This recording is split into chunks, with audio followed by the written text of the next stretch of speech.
আসসালামু আলাইকুম এভরিওয়ান, সবাইকে ধন্যবাদ আমার চ্যানেল দেখার জন্য। আজকে এই খামারি ফোন দিয়েছে, তার গাভীটা হিটে এসেছে, কিন্তু এটা গাভী না, এটা বকনা বাচ্চা। কারণ এটার এক বাচ্চা ফালিয়ে দিয়েছে, কিন্তু দেখা যাইতেছে গাভীর মতো। সে রাগ করে আর এটা দুধ দহন করেনি।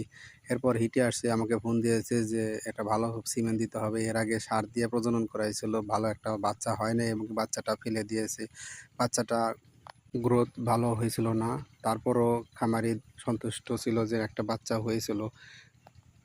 খামারি বলল ভালো মানের সিমেন্ট দেওয়ার জন্য। এর জন্য আমি ব্রাকেট সিমেন্ট 227 নাম্বার 87% সিমেন্ট দিলাম।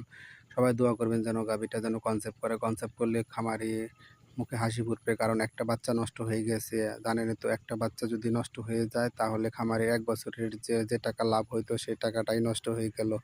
সবাই দোয়া করবেন আমার জন্য যেন এই ভালোভাবে আমি প্রজনন করতে পারি। যারা আমার এই চ্যানেল দেখতেছেন তাদেরকে বলবো প্লিজ আমার এই চ্যানেলটি সাবস্ক্রাইব করে দিবেন এবং লাইক করবেন, এবং ব্রাকের সিমেন্ট সম্বন্ধে জানার ইচ্ছে থাকলে কমেন্ট করবেন। ধন্যবাদ সবাইকে।